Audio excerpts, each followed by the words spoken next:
जबलपुर से सामने आई एक दर्दनाक तस्वीर ने पूरे देश को झकझोर कर रख दिया। हादसे के बाद ये तस्वीर सिर्फ खबर नहीं रही बल्कि एक त्रासदी बन गई जो हर देखने वाले को अंदर तक हिला देती है। इस हादसे में जान गंवाने वाले एक माँ और उसके मासूम बेटे की तस्वीर ने सबसे ज्यादा लोगों को भावुक किया। तस्वीर में माँ अपने बच्चे को सीने से लगाए हुए है। दोनों ने लाइफ जैकेट पहन रखी है, लेकिन इसके बावजूद दोनों की जान नहीं बच पाई। अब यही सवाल हर किसी के मन में उठ रहा है कि आखिर जब लाइफ जैकेट पहनी थी तो फिर यह हादसा जानलेवा कैसे बन गया। दरअसल ये हादसा जबलपुर के क्रूज बोट के पलटने के दौरान हुआ है, जिसमें कई लोगों की जान चली गई। हादसे के बाद सामने आई तस्वीरों में दर्द, बेबसी और लापरवाही की पूरी कहानी नजर आती है। माँ अपने बच्चे को बचाने की आखिरी कोशिश करती दिखती है, लेकिन किस्मत ने उनका साथ नहीं दिया। ये दृश्य इतना मार्मिक था कि जिसने भी इसे देखा उनकी आंखें नम हो गई। ऐसी तस्वीर हमें पहले भी कई बड़े हादसों के बाद देखने को मिली है, चाहे तुर्की में आए भूकंप के बाद मलबे में फंसे मासूमों की पुकार हो या अहमदाबाद में हुए विमान हादसे के बाद बिखरे दर्दनाक मंजर। हर बार कुछ तस्वीरें ऐसी होती है जो आंकड़ों से आगे बढ़कर इंसानी संवेदना को झकझोर देती हैं। जबलपुर की एक घटना भी उसी कड़ी में एक और दर्दनाक अध्याय बनी है। अब सबसे बड़ा सवाल है कि जब माँ और बेटे दोनों ने लाइफ जैकेट पहनी तो फिर वो डूबे कैसे।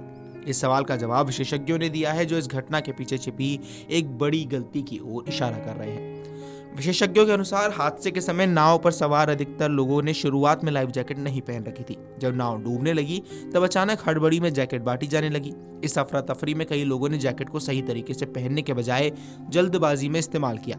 इसी दौरान उस माँ ने अपने बच्चे को बचाने के लिए एक भावनात्मक लेकिन खतरनाक फैसला लिया। उन्होंने अपनी ही लाइफ जैकेट के अंदर बच्चे को कसकर बांध लिया। अब यहाँ सबसे बड़ी गलती हुई। लाइफ जैकेट को इस तरह डिजाइन किया जाता है कि वह एक व्यक्ति के शरीर को संतुलित रखते हुए पानी की सतह पर तैरने में मदद करे। इसका उद्देश्य होता है पहनने वाले का सिर पानी के ऊपर बना रहे और शरीर बिना ज्यादा प्रयास के तैरता रहे। लेकिन जब एक ही लाइफ जैकेट में दो लोगों का वजन आ जाता है तो इसका संतुलन बिगड़ जाता है। विशेषज्ञ बताते हैं कि लाइफ जैकेट में इस्तेमाल होने वाला फ्लोटिंग फोम एक निश्चित वजन को ध्यान में रखकर बनाया जाता है। जब मां ने अपने बच्चे को उसी जैकेट में बांधा तो कुल वजन बढ़ गया और जैकेट की फ्लोटिंग क्षमता प्रभावित हो गई। इससे शरीर का संतुलन बिगड़ गया और दोनों पानी में डूब गए। ये एक बेहद दुखद उदाहरण है कि कैसे सही सुरक्षा उपकरण भी गलत इस्तेमाल के कारण बेअसर हो सकते हैं। इसके अलावा लाइफ जैकेट को सही तरीके से पहनना भी बेहद जरूरी होता है। इसमें बेल्ट और स्ट्रैप्स को ठीक से बांधना पड़ता है ताकि जैकेट शरीर पर मजबूती से फिट हो सके। अगर इसे ढीला या गलत तरीके से पहना जाए तो पानी में उतरते ही अपनी स्थिति खो सकता है और व्यक्ति को तैरने के बजाय उसे और खतरे में डाल देगा। जबलपुर हादसे में भी यही हुआ है। घबराहट और जल्दबाजी में लोगों ने ना तो जैकेट पहनने का सही समय मिला, ना ही सही तरीका यहाँ अपनाया गया। ऐसे हालात में अक्सर लोग भावनात्मक निर्णय लेते हैं, जैसा उस्मान ने अपने बच्चे को खुद से अलग ना होने देने के लिए किया, लेकिन तकनीकी दृष्टि से यह फैसला घातक साबित हुआ।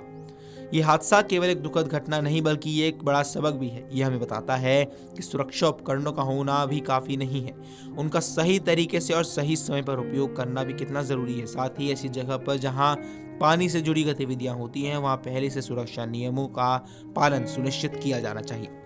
अगर आप ये वीडियो YouTube पर देख रहे हैं तो हमारे चैनल को सब्सक्राइब कर बेल आइकन दबाएं और Facebook पर देख रहे हैं तो हमारे पेज को लाइक करें।